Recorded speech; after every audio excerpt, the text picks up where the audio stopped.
Welcome back, everybody, to the Clashing Conferences podcast. We are the members group. We are 3 members strong tonight. Anybody can join on any Tuesday when we do these members recordings. We're a little light because of family issues and some other things going on tonight, but we're going to power through with, I'm sure, what's going to be a really good show here with 2 of my favorite people to work with, Kyle Montgomery and Patty, my fellow Mets fan. We are up, I was gonna say 9. It's 8-0 over the Arizona Diamondbacks. I think Kyle said that his Phillies are winning as well tonight, and both teams doing really well in the NL East. Maybe we'll get into that a little bit here tonight. We got some NFL draft talk. I think some heavy draft talk probably, with that just being a couple days ago. Maybe we'll get into some of the hot topics of the draft, and we got NBA playoffs going on right now. We got Chris's Knicks in a tight game 5 with the Detroit Pistons, and he's claiming 5 is all it's going to take. So we'll see how that ends up. Before we get into everything here, I want to shout out our sponsors, Sparrow Hair Studios. If you're in the Lancaster area and need a haircut, check out Sparrow Hair Studios. Go see Lean. Being a member of our network will get you a discount, and she'll take good care of you. Also, Lotwyn, Lotwyn. I ordered my first chain just a couple days ago. Hopefully going to be here soon. But rep your own team with a custom 3D printed hype chain from Lotwyn. Whether it's a big win, game day, or just showing out, these made-to-order chains bring the energy. Use code TCCPOD for 10% off, or grab one of our oversized chains on their website to support the network. I'll have mine to show you guys all soon. I know Lewis is going to give me heck because I had to pay for mine and he got his through a championship endeavor, but I don't care. I'm going to be looking good, just as good as Lewis here in the very near future, hopefully. So one more,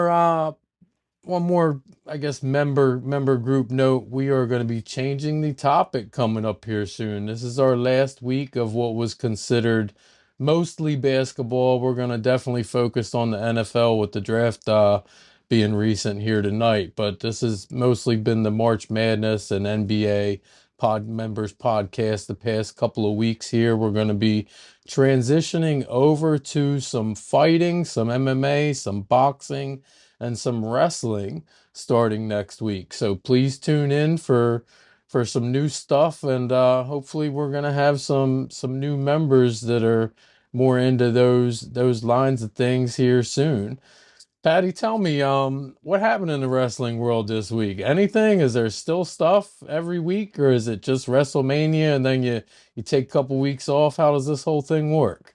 Well, the big news was first off, sorry if my voice is a little raspy.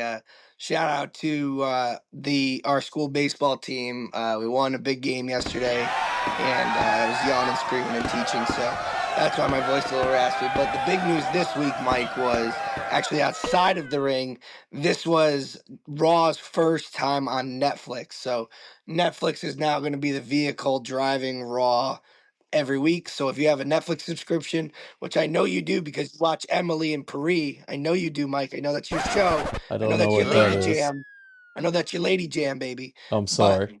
if you do, you could check out Raw on Netflix. So it was pretty good. I honestly didn't watch that much, but I peeked in. I saw that they're gonna have McAfee feuding with Gunther, I believe, at Backlash and everything like that. So I'll hype up a little bit more as we get into the pod next week and everything like that. I'll definitely watch Raw on Monday. Well, you let me down already because I was expecting you to be like, yeah, I didn't really watch it this week. I don't know what happened, but here you go. You're tracking it just like I did Lost 20 years ago, apparently. No, it was good. It was good. It was good. He touched on some of it.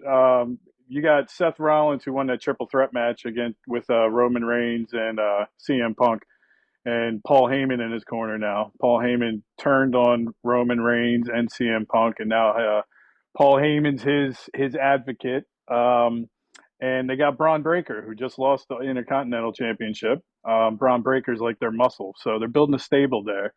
Back in the day when Paul Heyman was in WCW and then even in ECW, he had a couple factions known as the Dangerous Alliance back then. Stone Cold Steve Austin before he was Stone Cold was in it. So he's starting to build that faction up again and kind of make history and change the direction of where wrestling's going. So it's pretty awesome. It's a good watch right now. And then of course our boy Jey Uso, he came out. He's going to have a couple feuds coming up for Backlash, which is 2 weeks from now. That's the next pay per view. So Was that this guy? yeah, Yeet. Yes. Yep, yep, Okay, all right. that's I him. remember that from Yep. last week. I learned something. Yes, sir. There you go. There you go. See, you're a wrestling fan already. You remembered. That's all it takes, buddy. They got Yep. over on you. That's exactly. Here's a good fact for you, Mike, is you might remember this name from the 90s, but do you remember Big Papa Pump, Scott Steiner? I If you remember the remember name him, Scott Steiner. I do not his remember a son is big Braun Papa Pump. Breaker.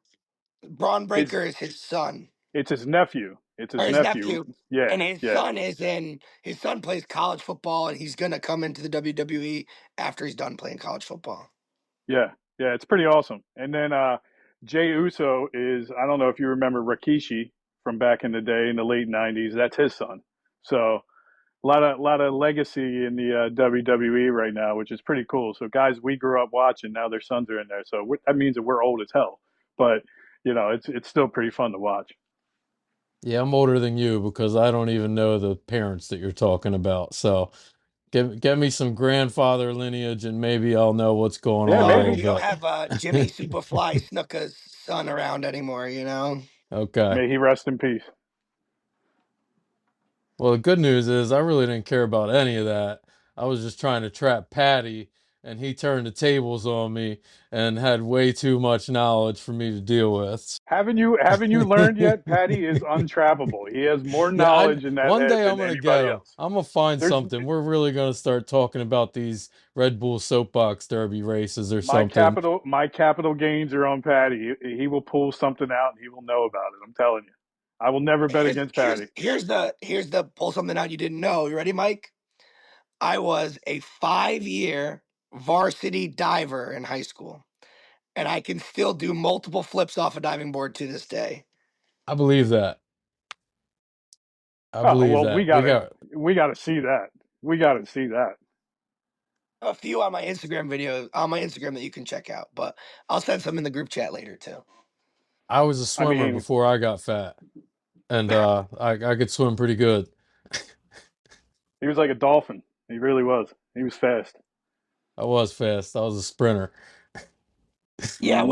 when Mike swam the butterfly stroke, they called it the larva stroke. All right, let's get into some real sports here. What'd you guys think about the 3 day draft we just got through?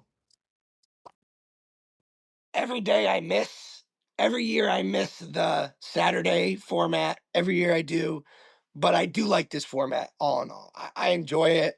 I think it's a good way to go into the weekend. I wish the first round didn't take 3 hours, but it is what it is. I heard that they're talking about moving to 7 minutes for the draft clock, and you would get one like overlap. So like you could choose what round you want to use it, and you could get an extra 3 minutes one time in the draft, which I thought was a cool idea. I I like think it. that would be an awesome idea. Yeah, You get a yeah, for trade sure. in the works or something. You need a little time, get an extension. Kyle, I Yeah, know you're because excited about how he continuing to, as the kids say now, cook. What I mean, how can you not love what Howie Roseman does in the draft? I mean, it's a work of it's skill at this point, and it's just something that nobody else can do. I just don't understand it. They got the guy that was supposed to be a top 15 pick, and everybody was scared about his injury concern about his shoulder surgery. I mean, as a linebacker, I'd rather have had shoulder surgery than ACL surgery, right? So, and they don't need him to be a linebacker. They're going to play him as edge. They're going to play him stand up like Abdul Carter and Micah Parsons. That's how they're going to play him. He's similar build, similar time, similar measurements, everything. So, I think Vic Fangio is building a great defense to refill their spots. I like the fact that they didn't reach like some of these other people did. Some of these other guys they reached, and we'll talk about your team here in a minute. That I think you guys got the wrong tight end, but time will tell. Time will tell. But Howie didn't reach. He addressed his needs on defense. That he had holes that everybody said we lost a ton of talent. Which I'm not saying we didn't lose talent, but none of those guys were all pros, right? We didn't lose all pros. We lost starters, but we didn't lose all pros, and we filled those holes. So um, the only thing that I was disappointed in is that he didn't put an emphasis on the tight end position. I thought for sure he was going to go after a tight end. I think he was going to go after the Notre Dame tight end, but he was picked like 2 picks right before they were going to pick. So that's why he ended up trading back and doing all that stuff. So all in all, I think Howie did his job. He got 2 extra picks for next year. So I think they have 11 picks in 2026, which is going to be a stronger draft class than this one. So I think they're going to be in a good spot. But yeah, I mean, I'm very happy with what he did, but time will tell how the 5th round, 6th round, 7th round picks will turn out. But I think the first 3 picks are pretty good for sure. That's his MO. When's the last time he didn't hit on one of his first 3 picks? It's been a while, but Jalen Rager, we can talk about that one. That was the Justin Jefferson Jalen Rager one. So thanks for bringing that up. Jesus. Also with the Um, Eagles, like I hate to say it, but they're one of the few teams in the league where even if Jihad misses, like they're already loaded at edge where they're gonna be okay. Like I don't ever want to say that about a first round pick, but even if he's a myth, they're still loaded there, which is yeah, crazy. well, you bring up a good point. I mean, that was it wasn't as exciting this year as last year because last year we actually had needs that we needed to address. This year, if we would have rolled out there with our defense as is, we still would have been one of the best teams, if not still the best team in the NFL right now on defense, right? So other teams had to draft how we were. So it seems like Howie's always a year ahead, maybe even 2 years ahead of the rest of the curve in the NFL. So I did like that fact. But yeah, I mean, time will tell. Look, the whole NFC East got better. So the NFC East, and look, I'm going to say it on this pod because I'm not going to say it in the chat, but the Giants are going to be sneaky this year. Their defense is really going to be good. It's going to be good, but if their offensive line plays like how they did, none of it's going to matter. None of it'll matter. Which I'm kind of banking on that, to be honest with you. So, but it'll be interesting. The Redskins got good again, or sorry, the Commanders got good again. Crazy. Yeah, they got better.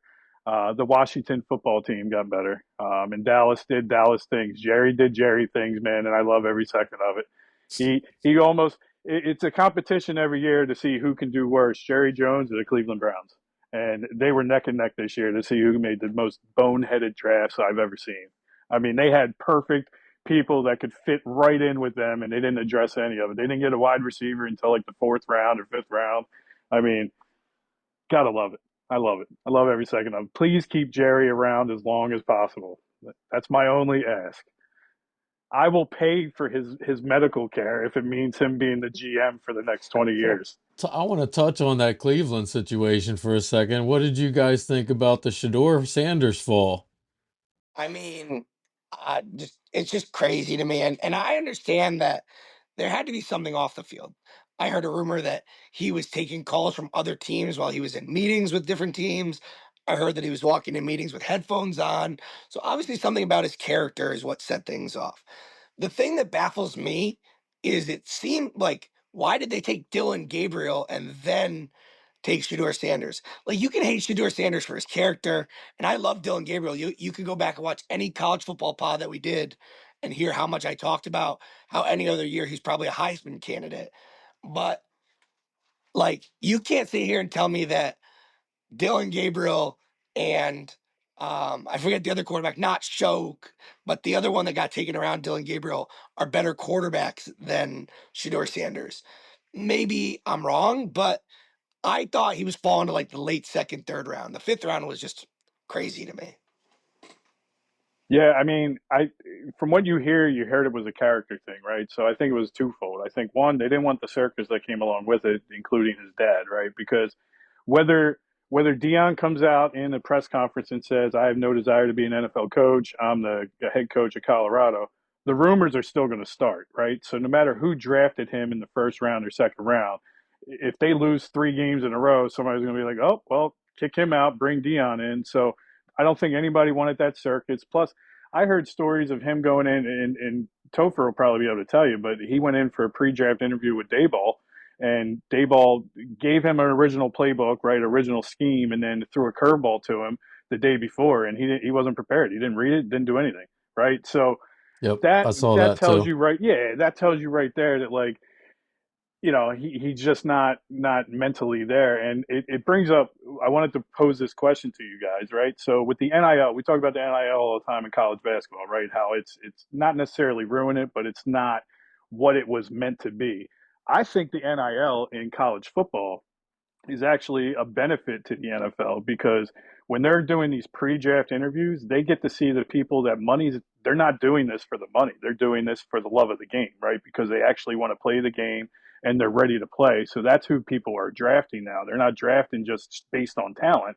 It's a character thing.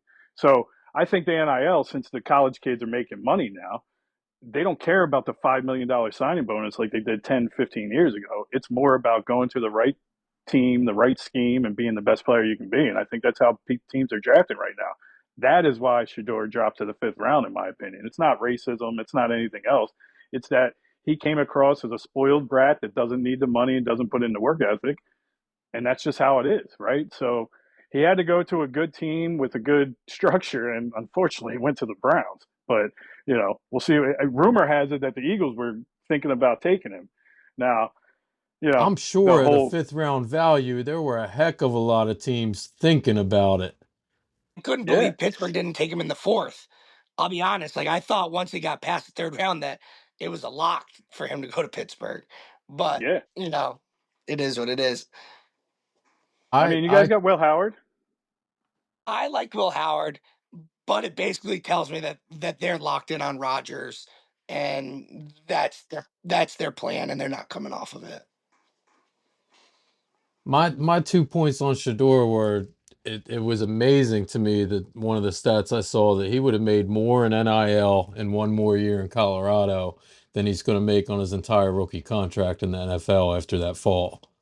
Well, And did you see that's the thing with Quinn Ewers that he had an $8 million offer to transfer, and he was a seventh round pick? He could have made $8 million starting for Miami this yeah, year, that's wherever. crazy. It's crazy how much money there is in college sports now. I think I said this last week, but it's just the draft just kind of couple situations pointed that out once again. And then I also want to shout out to what Chris posted earlier because I hadn't thought about it this way at all, either during or after Shador's fall. But I think the Sanders family overshot their shot. Or I agree with I shouldn't say I think that I agree with what Chris was posting earlier in his thread, saying that they came out with like some Eli type stances, like we would never want to play for this team or we would never want to play for that team. And, without knowing what those teams actually think of you, it was probably a bad idea to come out and start limiting the teams that you wanted to play for. You needed every team to want you, apparently, and you probably took a lot of them off the board right out of the gate, saying you wouldn't play for them or you would cause problems if they did take you.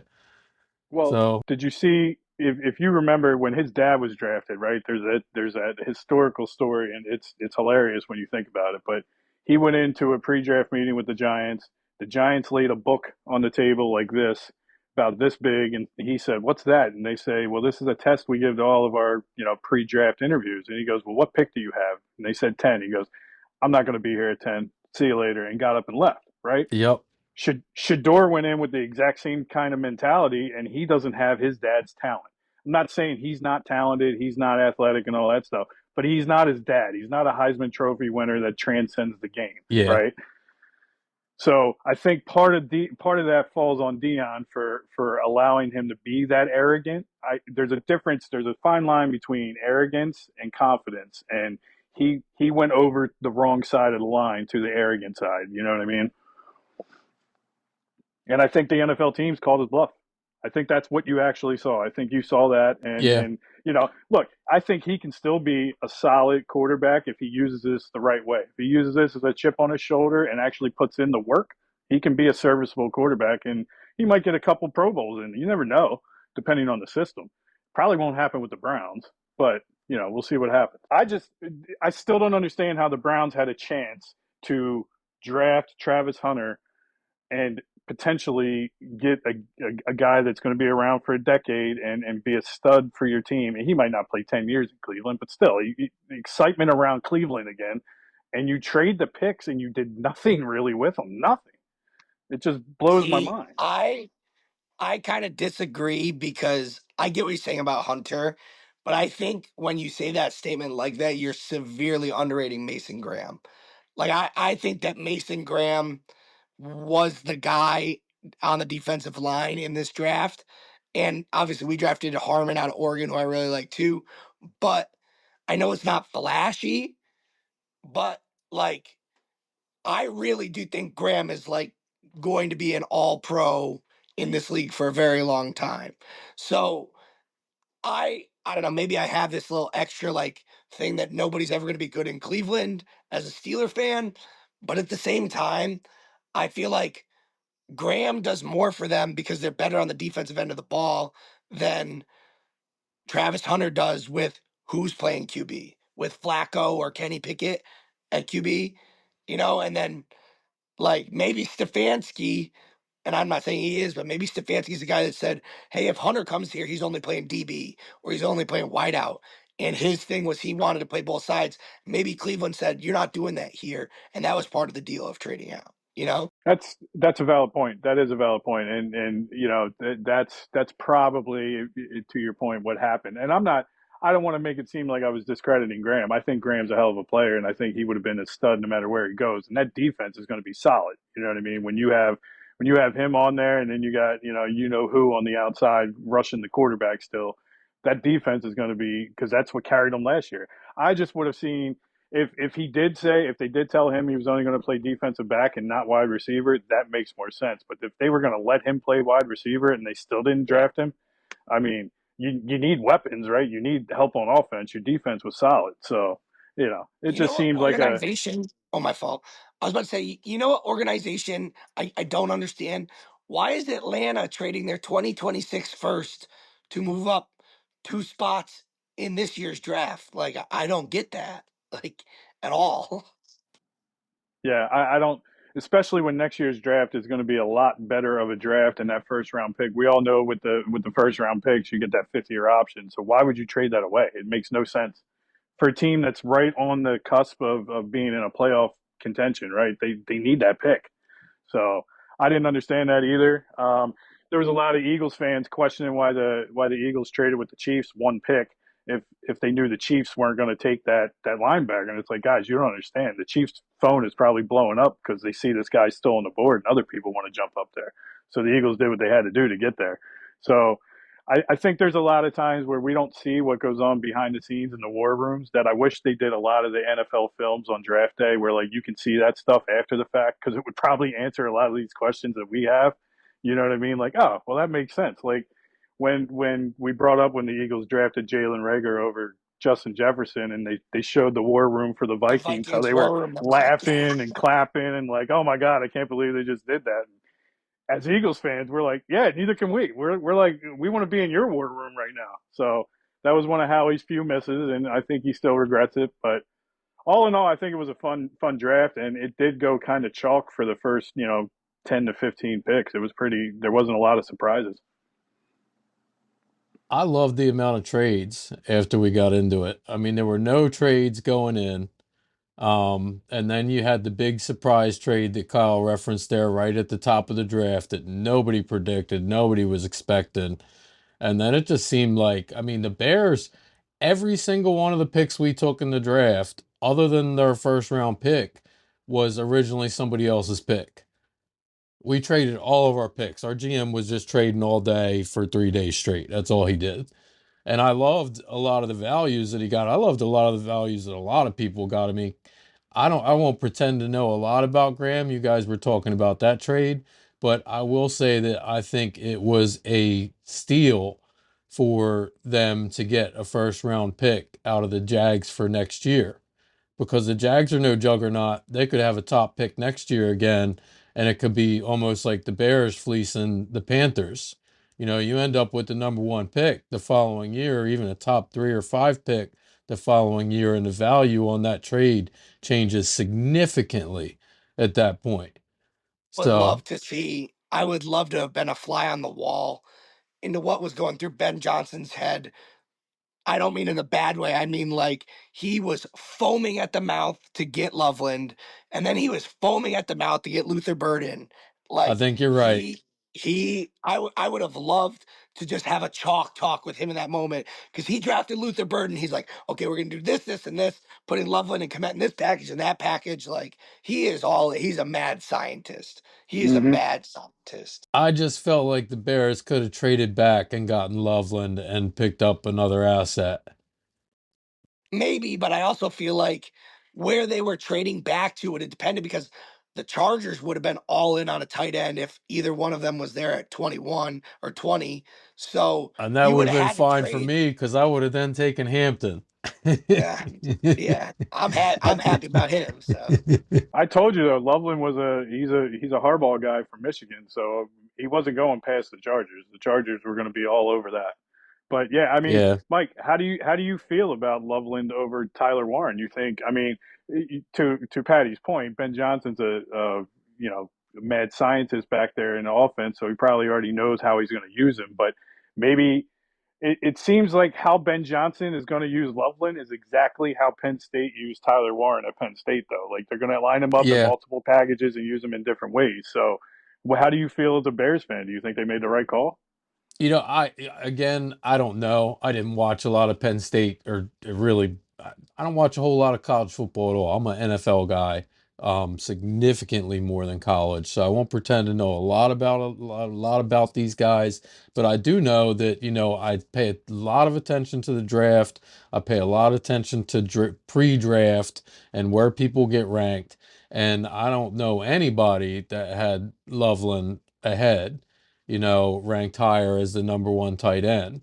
So yeah, I mean, if Ben Johnson thinks that, and it's not like they were that far apart. We're talking about 5 or 10 picks difference in most mocks and most rankings.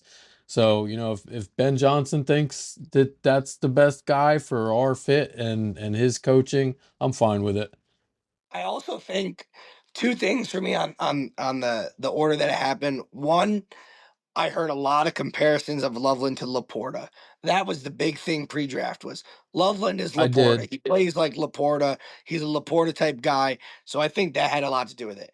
And two, I'm not saying this is right, but you draft a guy like Tyler Warren, he is going to warrant targets and demand targets away from DJ Moore and Adunze and now Burden. Whereas Loveland to me isn't necessarily a guy you're forcing the ball to, but he can command targets in an offense. Whereas Warren is a guy you are scheming the ball to 10 to 15 times a game in X amount of capacity. So we'll see. I think they liked that he fit into their scheme a little bit better. I think they were worried that Warren, you know, I don't think this, but I think some people were worried he's not a great physical blocker. But I think I don't think either of them are going to miss, but only time will tell. Yeah, I don't disagree. And as far as the to your point with the blocking, I actually think Warren's a better blocker than Loveland, but I think they're both serviceable and they're both coachable. So in the NFL, I mean, you have some tight ends that can't block worth their life and they can only pass catch, right? I'm not going to name any names, but one of them has a very notable podcast with his brother. He's not the best blocker, but you know, having said that, yeah, you got guys like Dallas Goddard for the Eagles, and that's what shocked me, right? Because by the Bears taking Loveland and then the Colts taking Tyler Warren, that was the trade partner for Dallas Goddard for the Eagles. Like that's all you heard about was they were going to be the potential suitor for Dallas Goddard. Now the Eagles are kind of screwed a little bit because they played chicken with Dallas Goddard. Now Dallas Goddard didn't get any offers from any teams, but now they're kind of stuck, right? Because now it's like, we didn't want to pay you what we're going to pay you, but you want to come back anyway. So like, it's going to be interesting to see what happens for like the next few weeks with that or with that situation. So, um, but yeah, I mean, I think there was a lot of good value in the third round. A lot of guys went, and look, I said before the draft when we were on here last week that Kyle McCord is going to be a stud. I thought he was going to go to the Rams, so I am definitely happy to have him in the Eagles QB room. Um, it's going to be interesting to see how that dynamic works, but I guarantee you that Tanner McKee is probably on the trade market right now. He's on the trade block because of them drafting McCord. If McCord has a strong spring and summer camp, I could see McKee getting traded. Are either of you this? I guess I'm also transitioning. This wasn't the original plan, but did either of you see how the Bucks game just ended? I just flipped to it and I kind of I did not really see it, but tell me, Patty, So tell us. Milwaukee was up one with like 10 seconds left, and Indiana's trying to foul them, and they passed the ball, and somebody on Milwaukee dropped it and went out of bounds, and Halliburton made a game-winning layup with 1 second left in overtime to pack them home. Wow, wow. We're sorry, I Tony mean, P. yeah, sorry, Tony, but we knew that they weren't going to go much further anyway with Dame I'm being not out. sorry. Your team is garbage. What rhymes with Bucks? Sucks, baby. Oh, what else do we got here in the NBA playoffs? We got New York one up 1 point at halftime over the Pistons. Chris isn't here, but I'll say that he thinks Jalen Brunson has got his cape on and is capable of going all the way to lose to the Celtics. And we got the Celtics just starting a game with Orlando. What do you guys think about the NBA tonight? I mean, Boston's got to close it out. They need Drew Holiday to get healthy before this next series. Like, I don't take the Knicks for granted at all. The only thing I'll say on the Knicks is that they don't play. Brunson and Towns are not good defenders, and Boston will take advantage of that. But I give the Knicks credit for two of these wins in Detroit. Like, there's a very real chance they probably should have been down 2 or 3 to 1, but you can't say that when they didn't do it. So I give the Knicks a lot of credit for how they've played, in the last couple games, responding to that home loss. Yeah, I mean, I Knicks said get it no in the credit chats from before. me. They cheated I was last just game. Go ahead, Kyle. No, what I was going to say, I said it in the chat because we've been going back and forth with it. I hate the fact that the refs play such a huge role in the NBA this playoff season so far, and it's really any sport to be honest with you. But it seems like the NBA, it's just kind of showing its cards right now, where they're making calls that are questionable. And look, I understand how we wanted to have replay in for certain questionable calls, but it seems like when we're replaying a certain play, and then we can call like we're reviewing whether that play happened, but also while that play is being reviewed, I saw that you fouled somebody, so we're going to call a foul too. I don't think that should be how things work. Now, if that's the case, then they should do that in the NFL too. And think about that. We're reviewing whether this was a completed catch or not, but we also noticed that it was pass interference, so we're going to call the pass interference. Like, imagine how that would go over in the NFL. It would not go over well, right? So I think they need to look at that from a competition perspective because I don't like that at all. Um, but yeah, I mean, I look, nothing would make me happier than if the Pistons come back and beat the Knicks, but I would also be very happy if the Celtics whoop their you know what's in the next round anyway. So that would make for definitely a good podcast and good group chats for sure. I mean, the thing with for me is that I just want consistent officiating.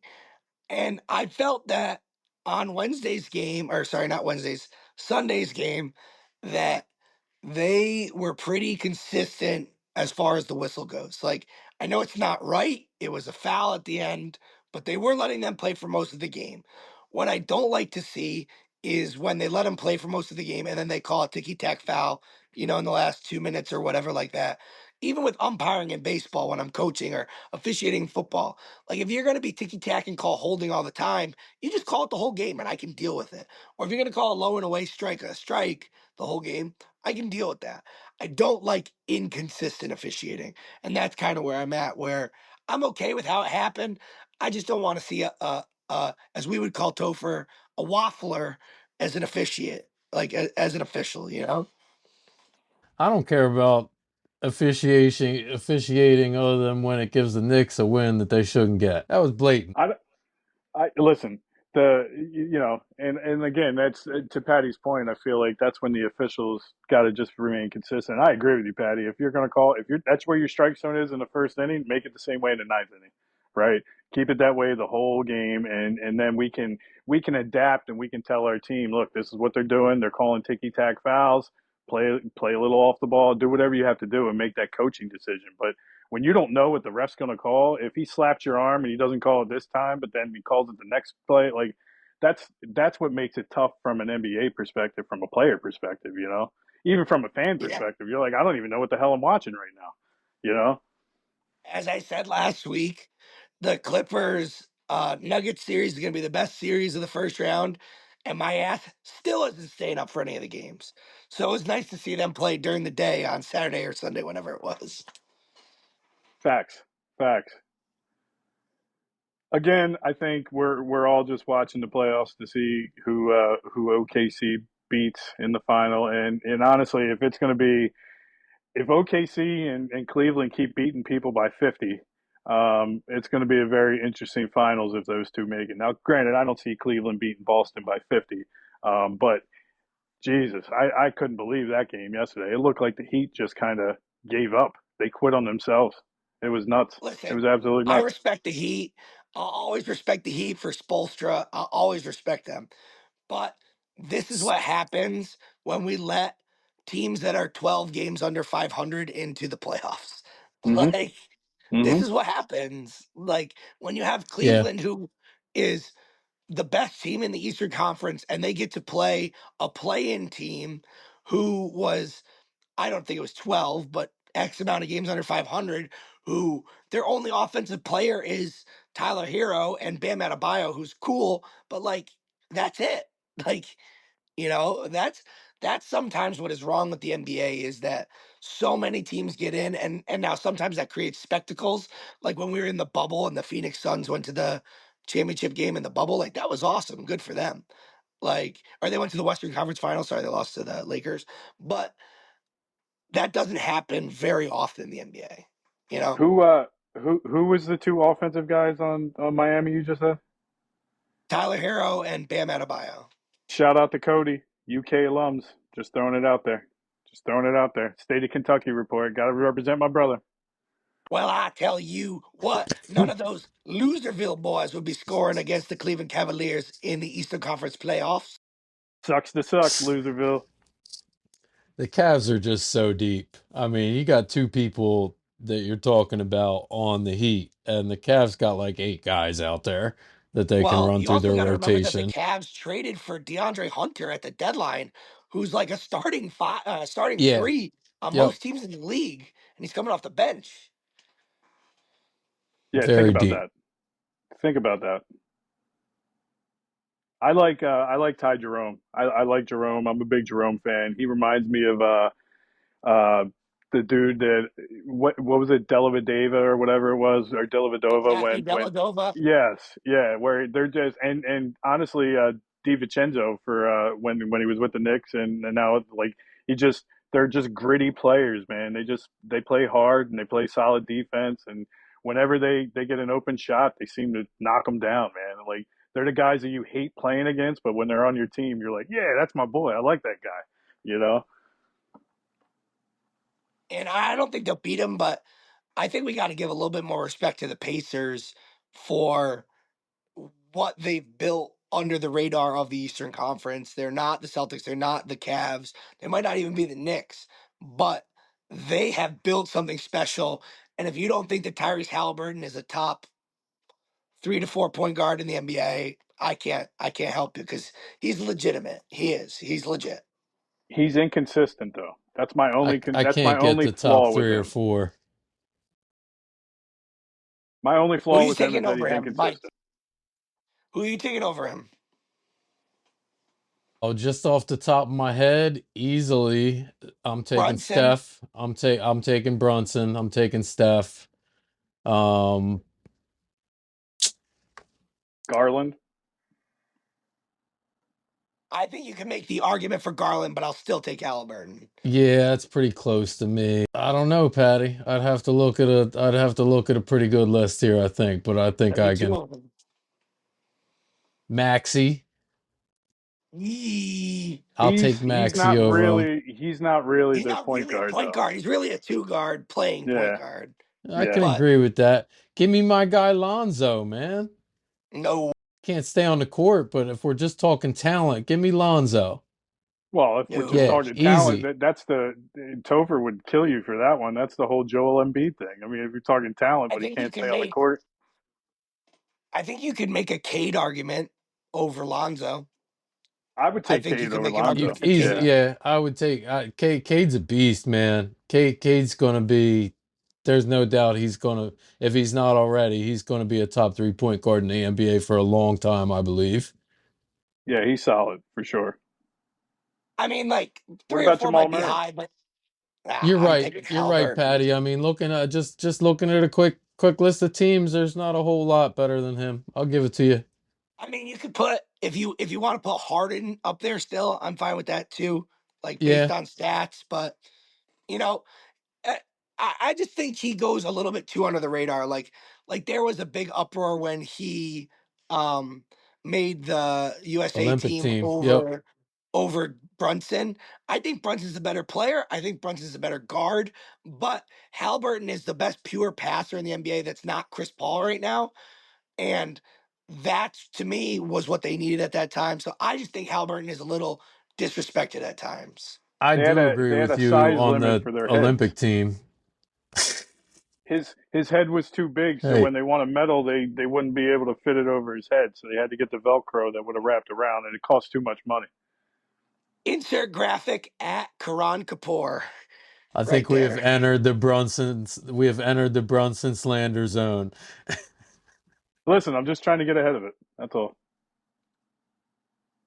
Listen, Brunson's great. He's no Derek White though. You know, Well, let's That's get no out. true. Derek We're White. running short on time here, but I want to get out of here on this. April championship, New York Mets. Any thoughts? Hey man, pitching stays consistent. Soto's gonna come around. Anyone that's talking crap about him is an idiot. The Agree. hitting's gonna come around. Lindor is already hot. Lindor's already making a case that he could be an MVP favorite. I saw a stat today he's hitting 471 to lead off innings. So anytime he leads off an inning, he's hitting 471. In Steve Cohen and David Stearns, we trust. Hopefully, we're here in July, in April, or in September, October. I'm not saying anything crazy off of that, but let's keep being the best team in baseball right now and let's stay hot. I like the If sound of that. Lindor played Best team the in if baseball. if Lindor played the Phillies every single day, he'd be the best player to ever play the game of baseball. He's batting 800 against the Phillies. It's absolutely ridiculous. But baseball's a long season, right? I think my pep talk whipped the Phillies into somewhat of a shape. I don't know what that shape is yet, but we'll see. They took 2 out of 3 against the Cubs in Wrigley, so I'll take that over the weekend to get them back on track. They're beating the Nationals, so that's a good comeback home season or series. So, look, it's a long season. Anything can happen, as you just said, Patty. Come July, we'll see where these teams are. But I mean, look, the Phillies were in the exact same boat as the Mets were last year. First team to 20, first team to 30, first team to 40, best team in the majors, best record, and then we all know what happened, right? They got cold after that London series where they took 2 out of 3 against the Mets, but the Mets got hot and the Phillies didn't. So I don't know how that worked, but we'll see what happens. I'm happy with how Romano pitched. He actually pitched like a major league player, but I got to talk about my boy Roas that missed another fly ball yesterday. Right in front of him, missed another one. Dude's only playing because of his defense. And Patty, I talked to my buddy about this. That's like having you're a 3 point shooter in the NBA. Your whole purpose is to make threes. When you don't make them, you can't play. So when your whole purpose is to make defensive plays and you don't make them, guess what? You don't play. That's as simple as that. So I don't know. I don't know, but I do like to see. Look, the NL East looks like it's going to be one of the stronger divisions. The NL West is always strong, so we'll see how the Dodgers, Padres, and it seems like the Giants are coming back down to reality right now. So Those two divisions are sick. It ought to be just playoffs with us versus them, 6 teams. Let's go. yeah, yeah, you're not wrong. Look, and when the Phillies played the Cubs, man, I know Patty, you and I touched on this before, but Pete Crow Armstrong, that dude is just so much fun to watch. He's such a young, talented player, 5 tool player, fast as all hell, man. He creates You know havoc he when was he's a on the bases. he was a Met draft pick, right? Yeah. Yeah, that's why I figured I'd throw it He out was there because I'm sure it stings a little bit that he plays Was for he the the Cubs right now. Robinson Javi Cano Baez. deal? Javi Oh, Baez. Javi by. Oh, all right. Okay. How'd The that work out? Robinson Cano deal was the Robinson Cano deal was Jared Kalanick, who just got cut by the Braves today. So, as my good friends at DX would say, suck it. Listen, where's Javi Baez for you right now? Who cares? Yeah, not Pete on our Crow team. Armstrong cares. I I mean, don't you care. guys listen. If you guys had Pete Crow Armstrong, you wouldn't have to pay Juan Soto $3 billion. No, I'm still fine with paying Juan Soto Do you $3 billion. want me to play you the world's smallest violin? I'm not crying about it. I could care less. I'm Come just on. saying Pete Crow Armstrong is a stud. He's one of the best young players in the He's game. great. I'd actually say Bobby Witt Jr. and Pete Crow Armstrong are probably both top five in the league right now. They're fun to watch. They're very exciting, and they're 5 tool players. You know what I mean? It's We'll very see if it's PCA it's keeps cool it to up. see that. I always liked him, though. We'll see if he Yeah, keeps it up. I always liked him. I mean, I'm just under the impression you can't cry over spoiled milk. You're going to win some trades. You're going to lose some trades. If they never make that deal, the whole thing never happens where, Lindor and Baez get booed at home. And that kind of changed everybody's trajectory. Like, that's what led to Rojas being fired and them hiring Carlos Mendoza. So it's all down the line. It is what it is. And let's go Mets, baby. I forgot you I think guys had a that's a good row way to ass in get. New York. Yeah, I forgot There's about a that. row ass everywhere in baseball these Yeah. days. And with that, It's true. It's true. I mean that the Latin players have I don't know what it is. They got these academies in all these countries where kids are basically professionals at the age of 13. Latin players are very good at baseball. dude, they're yeah, 100%, 100%. I mean, they're signing 16-year-olds as draft picks. I mean, it's insane, and they're good. Mm-hmm. They're good. They're Yep. really good. It's and Right and at it this seems like 40. Oh, my bad, Kyle. I was gonna say right at this 47 mark, we're about to wrap up. They just teed up Brunson for having a large head. They said T, number 11, large head. I think Chris would say that's the dumb shit.